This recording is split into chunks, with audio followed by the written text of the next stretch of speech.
Adding more people to a broken process is like adding more cars to a traffic jam. Here's how to clear the road that you already have.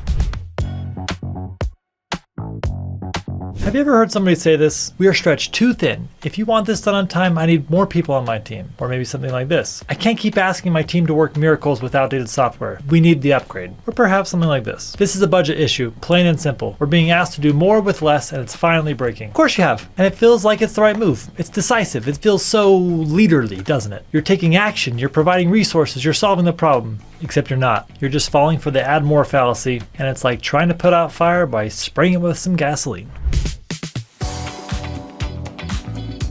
When your default solution is to add more resources, you're almost always making the problem worse. It's the most expensive and least effective way to improve performance. Why? Because you're adding complexity. You're adding communication overhead. You're adding more variables to an already broken system. You're burying your most valuable resources, your pace points, under a mountain of new noise. In over 2 decades of working with hundreds of organizations, I've seen this play out time and time again. A company throws money at a problem and 6 months later, they're in the exact same spot, only their payroll is higher and their budget is shot. It's a recipe for disaster. The add more fallacy happens because you're skipping the most important steps. You're jumping straight to the 4th step of the operational physics focus framework, which is upgrade. Upgrading is nearly the last thing you should do, not the first. To solve the problem for good, you have to follow the sequence. First, you have to find the real problem. What's actually determining the throughput of your whole system? This is your pace point. Second, you have to optimize it. You have to make sure that that pace point is only doing what it's best at and that it's doing it perfectly. You have to eliminate all the waste and distractions from its plate. Third, you coordinate.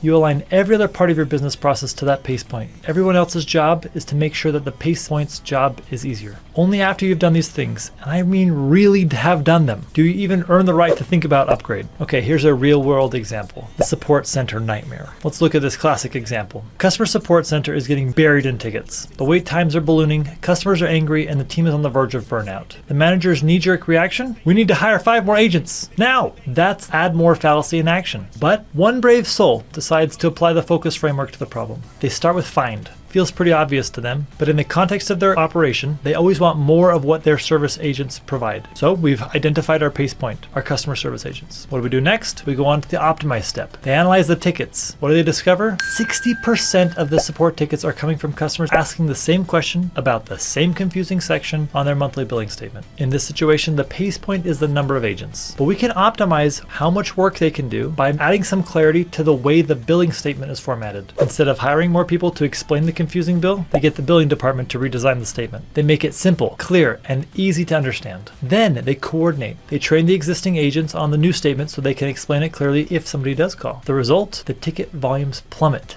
more than half. The existing team is no longer overwhelmed. They have the time to provide incredible high-touch service to their customers who have these real complex problems. And they didn't spend a dime on new hires. In fact, they dramatically lowered the number of tickets they have to solve overall. Think about it this way. Adding more cars to the traffic jam doesn't make you get home faster. It just creates gridlock. But the smart driver doesn't pray for a bigger road. They look for the accident that's blocking the lanes ahead. Your job as a leader is not to build a 10-lane highway. It's to find the single overturned car that's causing the backup and clear the road you already have. I want you to try this right now. Think of the last time you solved a problem by throwing money or people at it. Ask yourself this. Did we ever find the root cause? Did we optimize the process before we added to it? Did we coordinate everything around to support the fix? Be honest here. If the answer is no, you haven't solved anything. And that's where most people are. You've just kind of postponed this problem to another day. The good news is you now know exactly where to start looking. Stop adding cars to the traffic jam. Clear the road. Thanks for watching. I genuinely hope that was helpful. If you found it helpful, you can check out this video to learn some more.